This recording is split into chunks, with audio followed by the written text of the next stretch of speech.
So, back to sports. Okay, so I was just thinking this morning how, I don't know, it may not be that profound. It may not be that profound, but a conversation I had with two Charleses, two witnesses. Man, I love that conversation. Because it was interesting because I was on a roll with a thought, and I could really see the wheels turning in their head. Like, wait a minute, this mother grumper's got a point. And my point was simple. It's like, and this is what's so cool about it, is it's like this universal thing that can like bring everyone together. The universal thing is, do your own thing. You don't have to do what you want to do. If you want to be an atheist, be an atheist. If you want to be a J-Dub, be a J-Dub. We're not telling you, we're not waving a flag and saying, you got to join this army. If you want to be a capitalist, by all means, be a capitalist. Now, the one thing we are asking you to do is consider the benefits of an efficient lifestyle through community living. We have this paradigm of independence, freedom, means we separate ourselves from one another as much as we can.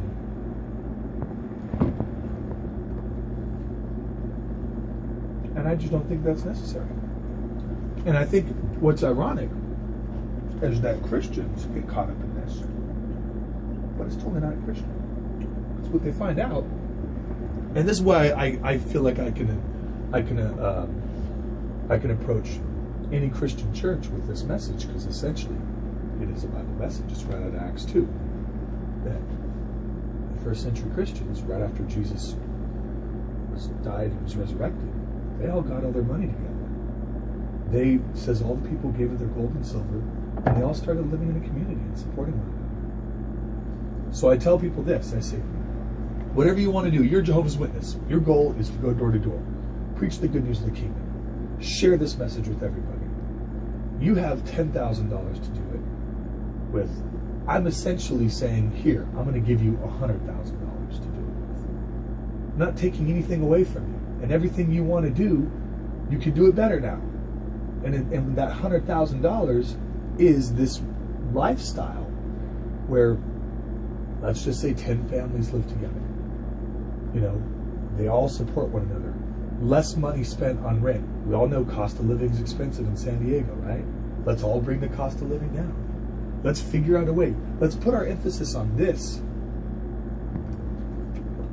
Instead of saying, I just want to put all my effort into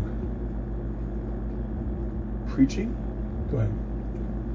Go ahead if you want to wash it. I'm going to put, do you want any of this coconut water, bro? Sure. You can have it, although I don't need it. No, I just want to try a couple sips here. You should try some. It's really good. Okay. I am listening. Put your effort into getting people in a position. It's like you want to build something. Let's work on the foundation. I told those two guys, the two Charleses, I said, because he said, you know, some people don't want to live this way, and they shouldn't be forced to live this way. And I go, you're absolutely right. They shouldn't. But I guarantee you, there's people in your church that want to live this way, but they don't have that option available to them. So they shouldn't be forced to live the other way. They shouldn't be forced to live the other way. I like that. Right? I like that. Wouldn't it be nice if we had this option? Don't you think it would be better? More people can get the good news, more people can, and the joys of living this way would abound. Because you know what's interesting is they have their assemblies twice a year, and a convention once a year. And at the conventions and assemblies, they give experiences of people who used to be wealthy, gave up everything they had, lived a simple life, made certain sacrifices, and all the joys and happiness that they're receiving from this new lifestyle. There's a lot of stories like that, even in Christianity. In Christianity too. A lot of people have that. So the science has been done. The test results are in, so to speak, right? Yeah, that's true. The science shows, yes, now there are people that live this way, and it's very frustrating, and that's fine. They don't have to live this way. I'm not saying you have to live this way. I'm saying let's put our focus on creating a foundation that allows a person to be more productive as a Christian. Or an atheist, or whatever. That makes a lot of sense. For people that are wanting to spread a message, for people that just want to stick to themselves, maybe not. And that's the point. People that want to stick to themselves. But what's interesting about those people is that they can benefit too, because maybe they need daycare. Maybe they need this. See, what we all need to do is start figuring out what the real needs are of the people in our environment, and figure out how to address those needs in a communal type way that's efficient. We spend less money, use less resources, utilize our time. Like the whole Lyft mentality. Lyft is this new company that's saying, instead of giving all our money to cabbies, why don't everybody in the community become a cab driver? Mm-hmm. Right? We all have cars. We all have free time. Lyft and Uber. Lyft and Uber. Let's do the same thing find more and more needs. And of course, there is a way to monetize it, and I guess that's essentially the only way anything gets done in this world, is if there is some type of corporate, if they see a way to make money. And I think whether I do it or somebody else does it, it's going to happen. I mean, this communal type of system is growing. People are getting it. It's just more efficient. It's just better. It is. It's a lot better. So, and I mean, it's like almost unnecessary for me to say it, because it's going to evolve into that anyways. It just makes sense. It's natural law, like natural science. Like, yeah. But the real question is, since when have you seen like humans exist from cells splitting, sticking together and form a body? well, I mean, there's, I guess that the counter argument to that is like the Protestant Reformation, the people leaving England and coming to the United States. But they came in a group. They did, yes. But they still split off. They split off from the main thing. Like they're still in a group though. It wasn't like one specific person just went on their own. Yeah, you're right. Okay, I mean even in those cases where one specific person goes on their own to try and discover something, one of the main things they wind up discovering is people, and they become part of those people too. Yeah. You always form groups wherever you go. You always form connections. It's true. So, and you learn to utilize what you have in those communities. It's interesting how we have so many things that work and so many things that don't work. And that's the thing, is we have to figure out what works and what doesn't.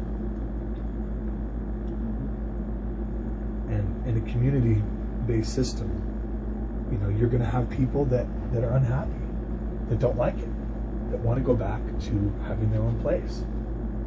That's fine too. Because they want their privacy. And you're going to have to, work with certain people and say, hey, let's try to work this out.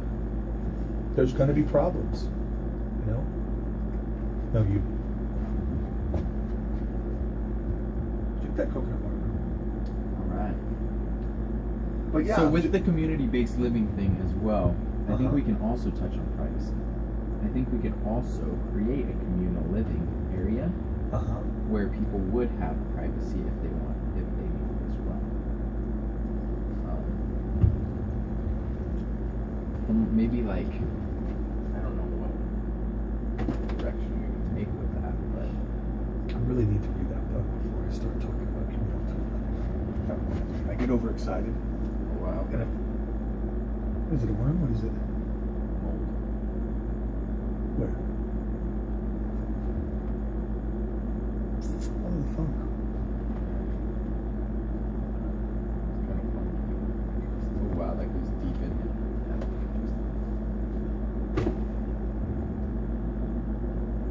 The Ubuntu system. I think there's another one too. There's like 3 or 4 systems in place that I need to read about. But it's happened. But that's a really cool documentary that I was watching yesterday. They really have a lot of good suggestions. I'm gonna try to read up on this stuff, but I don't know. What are your thoughts on it? Like, what are the potential problems, potential things we need to think about, potential arguments against it?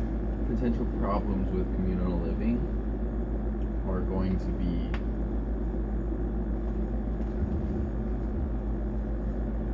Well, let's start with my argument about communal living. Is there flaws in my argument? Especially for Christians. I don't know, maybe you're not too familiar with the Bible. Maybe you are. I don't know. What do you think? Because I want to use the Bible as a tool to lead people towards communal living. well, yeah, that would actually help to make the most successful community because they have a guidebook to go by that they, like when they do stuff, they think, oh, well, we're not supposed to do this because Jesus wouldn't do this. Exactly. Versus if it was just communal living, no guidebook, then it's going to be just whatever. Like anybody can jump ship whenever they want. It's just completely like whatever. There is the trust factor. How much do we need? What level of trust is necessary in order to keep it functioning? Yeah. And what are the ramifications if the trust is broken? Yeah, like what happens if somebody does decide? I mean, the cons of the system is in our current system where everybody like has their own place and stuff like that, they can purchase security, they can build fences, they can do whatever they want to keep themselves separated from other people or other things from getting in. Whereas in a community, everybody's there, everybody's living. I think scientifically or experimentally they've shown that this wouldn't happen, but it still may. They've shown that people that have been like, I think I was watching this video of like there was killers and they were like rapists, and they would like get out of prison and they would send them to these like secluded areas where it's just people don't really use technology or anything like that, like Amish, I guess, sort of, and they go there and they're completely peaceful people. So, I mean, it's been shown that is a possibility, so that would possibly change mindsets, make people more communal and friendly and not wanting to do crime if everything is there. But it could also, it could also backfire the other way where somebody in the community just makes you mad, or just like in our current system, people find ways to master the system. So there might be people in the communal system that start finding ways to master the communal system to make it work best for them. They're kind of like the monopolists, the capitalists. That's going to be the mentality. They're going to go up and they're going to figure out a way to manipulate people like the Matt. system. Yeah, they're going to find a way to manipulate the system, and then these people are going to be distraught because they can't figure out how this person's manipulating the system, because everything he does is right, it's okay, everything's fine, but they're getting the tail end bad, like the bad part of it. So then that's when things can start happening, is then they can be like, okay, screw this, like we don't know how he's doing this or what he's doing, but it's wrong, and since we don't know how, we're just going to go around and and then trust is broken. Now you're just like, now people are. So it seems like it all gets back to democracy, and it all gets back to some type of hierarchical system, some type of governing body. Like you can't get around politics. Kind of. I mean, no. I mean, politics is kind of, maybe it's relevant, maybe it's irrelevant. But politics is deciding who's going to be in charge, essentially. Yes. But I'm more referring to outside, like, if there's no politics, like, there's just sense. Just people sense. getting together and exactly. making sense. There's just like people. And then in a community living, for a very, very small, simple example, we have 4 guys living in a household. And there's a 2-bedroom household or something. We have 2 guys in one room, 2 guys in the other room. They all have chores to do. They all have things that they have to do. They have to clean up the bathrooms, clean up the kitchen, cook the food, do everything like that. One of them is just like, I don't really want to do all this. So he figures out a way to get the rest of his guys, the rest of the 4 roommates, the 3 roommates, just to do it all for him. And the way he does it is through manipulation or whatever to try and get him higher. It's like the same thing with like community, except for his reward per se, or his incentive is not money, it's less work. Which are we at a point in society where we can accept that? I mean, essentially what you said, like Justin, whatever, just get him to do the smoothies. Like if he wants to be in power. I mean, I guess the only way that would become a problem, I guess, is if no one could reason with him, or if he's just playing video games all day, or if he's like completely not a part of the system, like making a positive contributor. That's what I mean. There's going to be people that are not positive contributors. They just don't do it, which in turn is going to either do one or 2 things, depending on what type of people are placed together. I think it's more like psychology is. It won't be so much who's in charge and things like that. It will be trying to pair the right people. So you need to find the right personalities that fit with each other before you just throw them in a community. Because part of community living is based solely on your relationship with people. So our system right now is based solely on monetary. Like we can, as long as you have the money, then you're good. If you have the money, you can do whatever you want. We can be friends. Yeah, exactly. If I have money, you're now my friend. But if you don't have money, I can choose if I want you to be my friend or not. But most likely. But probably not, because you're not worth it. Exactly. Whereas in a community living is that wrong? Is what wrong? People saying that? To say, I have money, I don't want to be your friend. Yeah, I have money, you don't have money. Is that actually wrong, Gabe? Is that actually, because I want to explore the thought that maybe it isn't wrong. I mean, I don't really think it's that important of a question. You don't think so? Okay. Unless you rephrase it. Well, by just simply stating. Well, is okay. it wrong? Here's the okay. What I mean is, should we think? I want to have the best life. I want to have the most advantageous lifestyle that I can for these 80 to 100 years. I want to be able to have a beautiful family, a nice house. I want to be able to live good because that is the right thing to do. If somebody doesn't want to support that ideology, if somebody says, I don't think we should have to work, but you're somebody that says you realize that work is necessary in order to have this lifestyle, I mean, are the market economists actually right and we're wrong? Like, are they actually saying, no, listen, this is the best language that we have with our Viking mentality, the language being the monetary system. This is the best we got. And you keep trying to bash it, you keep trying to change it, but there's nothing that's better because we're still basically like Viking animals, constantly fighting one another. And I want to be on the winning team. I want to be on the team that allows me to have a progressive lifestyle. If you look at people in La Jolla, their wives get to go to the gym, get to do yoga, they have a nice car, they live a nice lifestyle. I mean, why would somebody not want more of that, right? But if you're trying to get me to live in a communal type system, then essentially you're creating chaos, because there is no way that we can work together. We are essentially animals, like Vikings.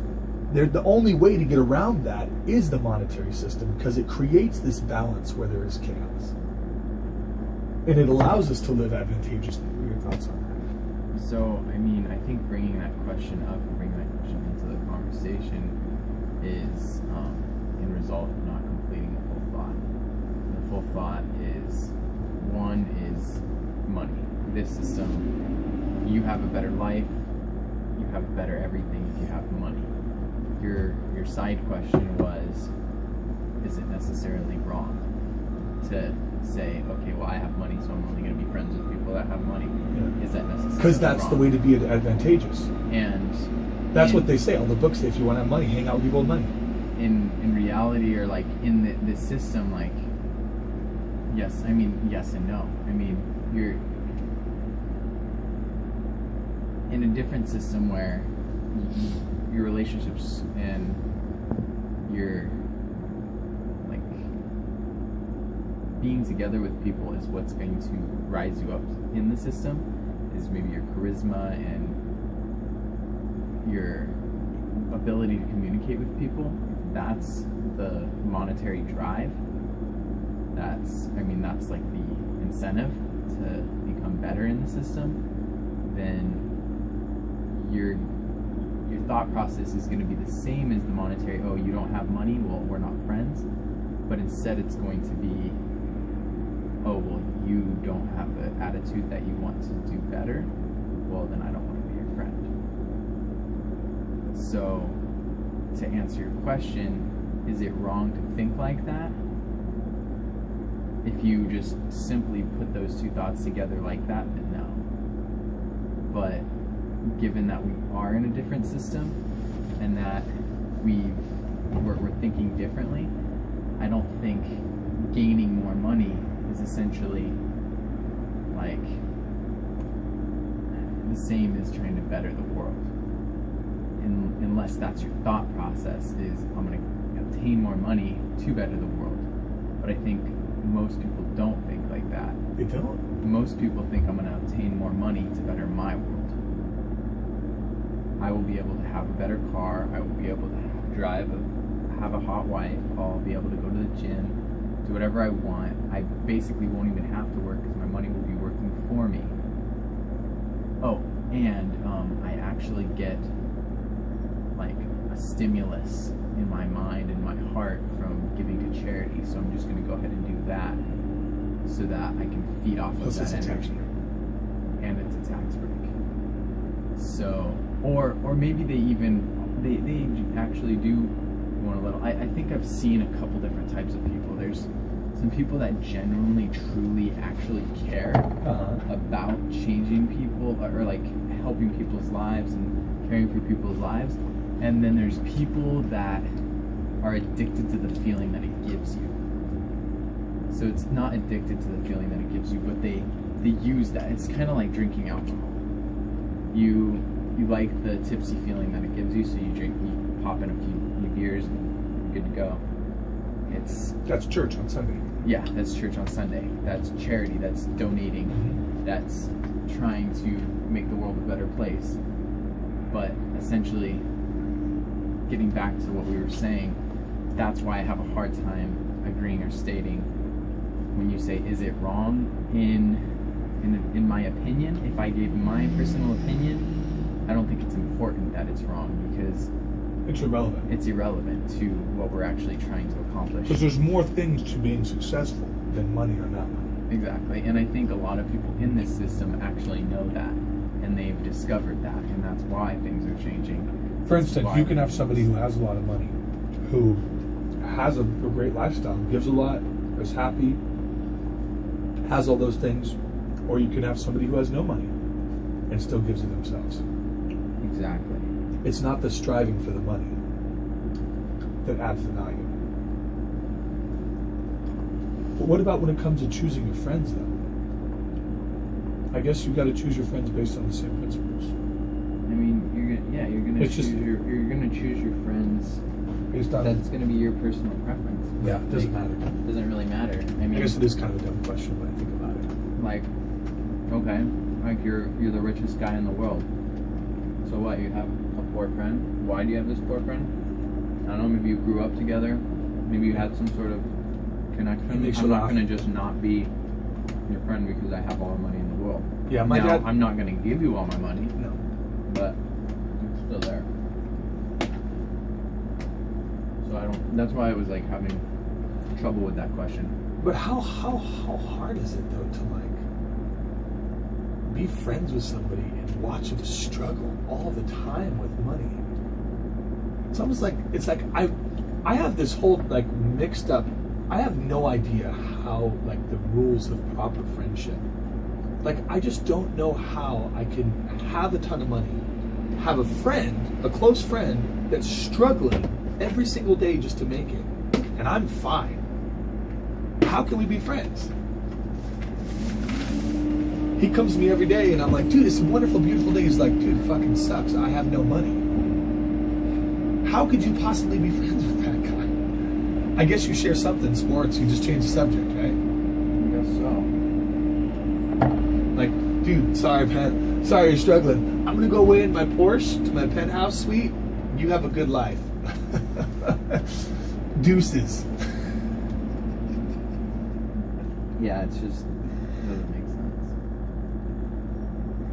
But yeah, the community type living, man, it's really something that I'm pushing for because I think people are ready for it. I think the time is right. I think that we have social media. We want to be more connected than we are.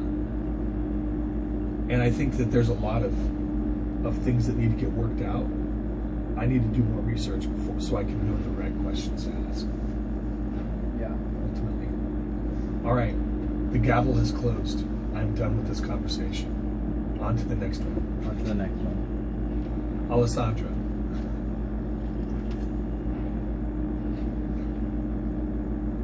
I better stop recording.